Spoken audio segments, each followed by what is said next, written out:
Hello, my name is Cassie and this is my colorful life.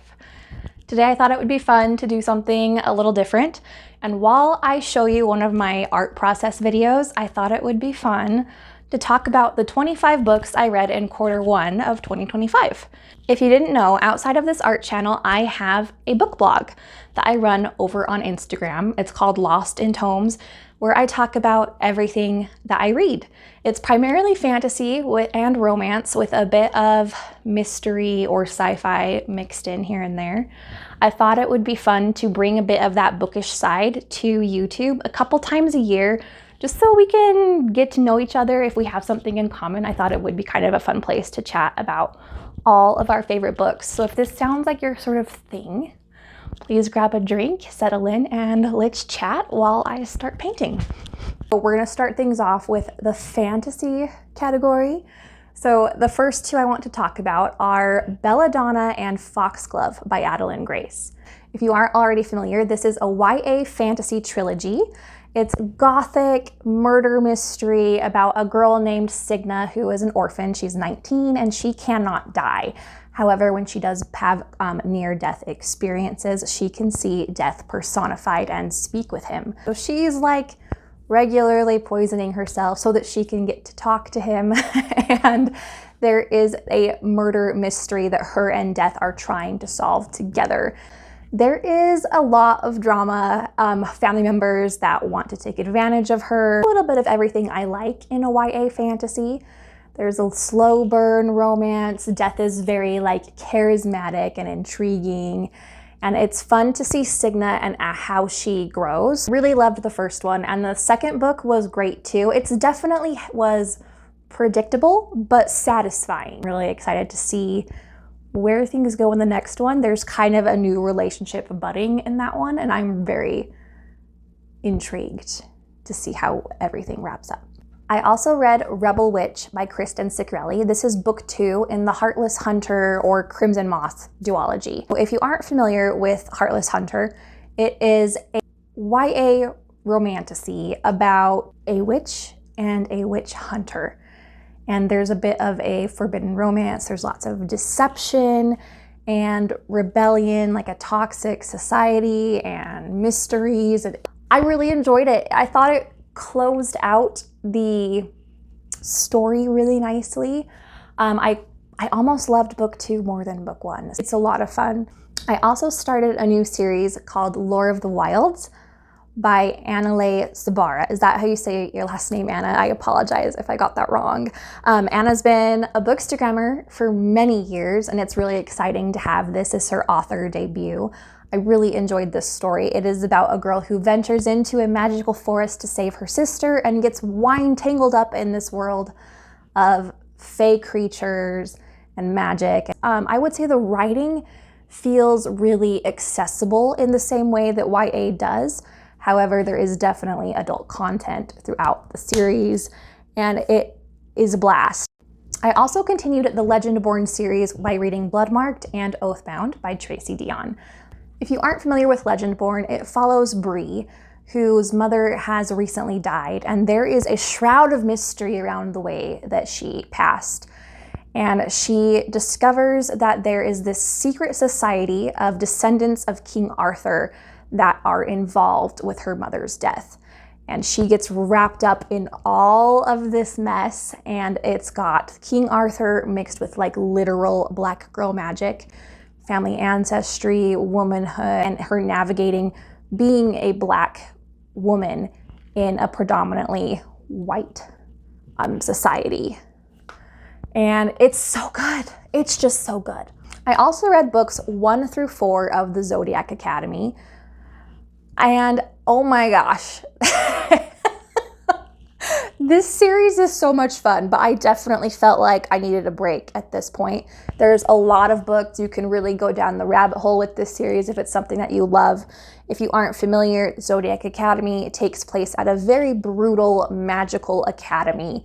There's a lot of different kinds of mythical and magical beings that attend this school, and there are 4 heirs to this kingdom and 2 sisters who are also heirs, and they clash over who is going to have dominance over this space. Enemies to lovers. It's got all kinds of stuff in it.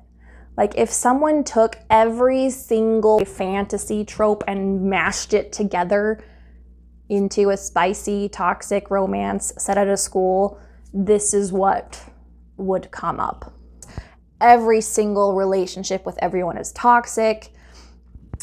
Lots of bully romance. It's very spicy later on in the series, and it's a lot of fun, but you definitely want to read the content warnings for that. I also read Finley Donovan is Killing It by Elle Cosmiano. Books 1 through 3 and the novella. There is a 4th book that just came out that I can't wait to get to. I'm loving this series so much. It is a blast. It is a murder mystery comedy. It's so much fun. So it starts off with Finley, who is an author, and she is overheard talking to her agent about how to off one of her characters in her book, and someone overhears that conversation and she is mistaken for a contract killer. And then, oh my gosh, the chaos that ensues. Every book in the series has been an absolute blast. Finley and her babysitter turned accomplice are delightful, and I live for their chaos and their friendship and the romances that come throughout, and it's so much fun.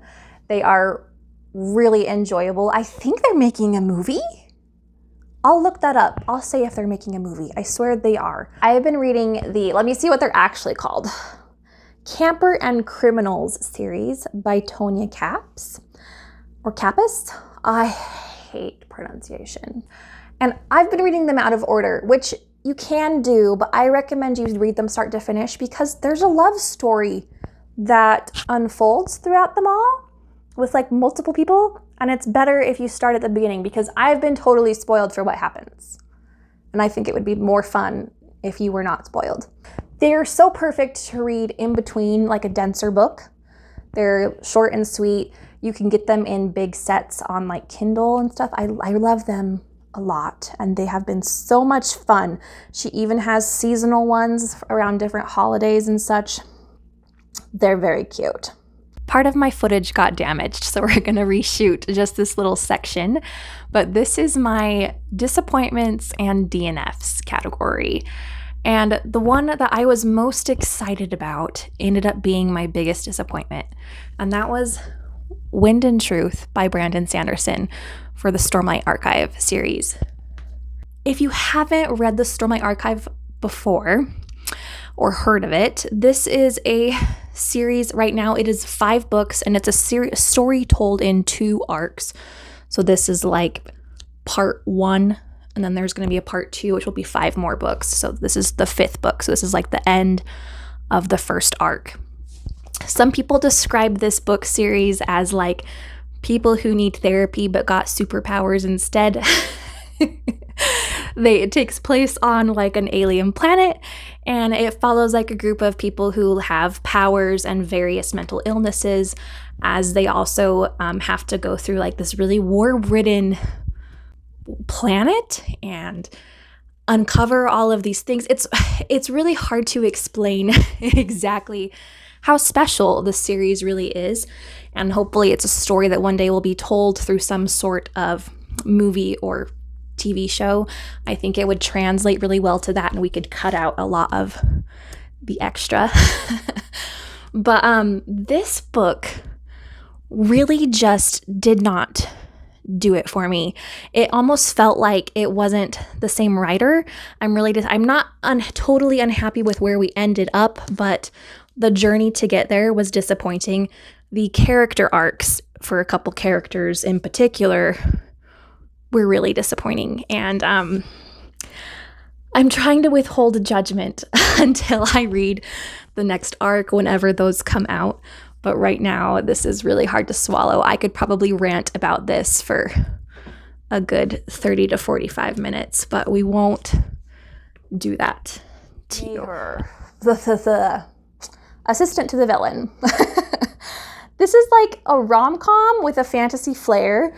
There's a quirky assistant who works for a dark lord, but I felt like the romance felt really forced and the plot wasn't really hitting for me. It was not keeping my interest. so I didn't continue it after like 40% of the book. However, I know a lot of people that really love this, and I think if you are the right person for the humor and in the right kind of mood, this could be a lot of fun. Another one that I did not love was Icebreaker. So Icebreaker is a college hockey romance. It's between a figure skater and a hockey player. He's very broody. It is very heavy on the spice, but light on the plot. And that's what made this hard for me to read, because I felt like it didn't have enough going on to justify the long page count. I needed more to be happening to keep my interest. Now let's move on to my contemporary romance section. So we're gonna kick things off with a Dreamland Billionaires series by Lauren Asher. I read The Fine Print and Terms and Conditions. So the first book takes place at an amusement park, Grumpy Sunshine and Love My Alias trope. I really love the Love My Alias trope where she falls for this person but doesn't realize that it's actually the same person as another person. It was a delight. I really enjoyed it. Book 2 is more of a marriage of a convenience type trope. I don't have a ton I can say about these other than I really liked them.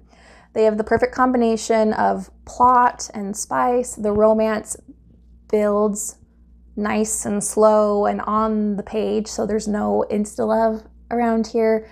I can't wait to read the last one. I also read Lights Out, which was hilarious. I highly recommend the audiobook.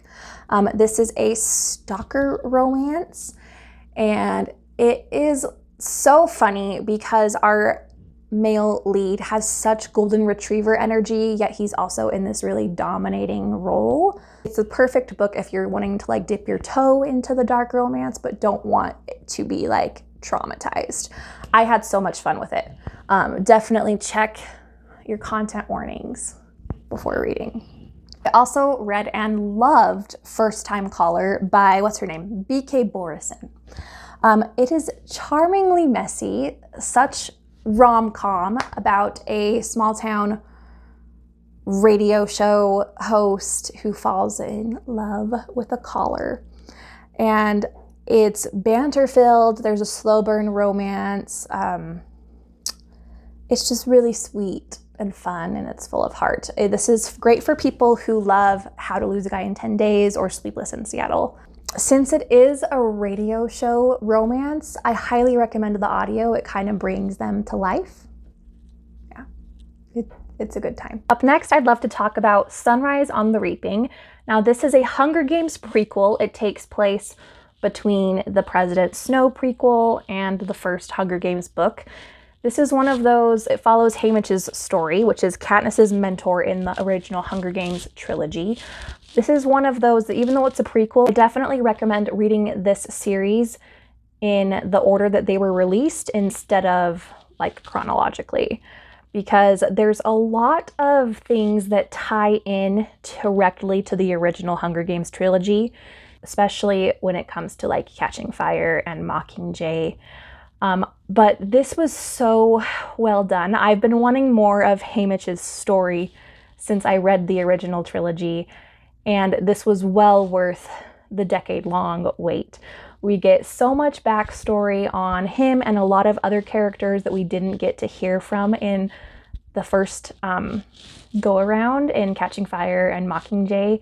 And this just was so perfect. There was definitely like a little bit of fan service with a few of the cameos, but I loved it. It's exactly what I wanted.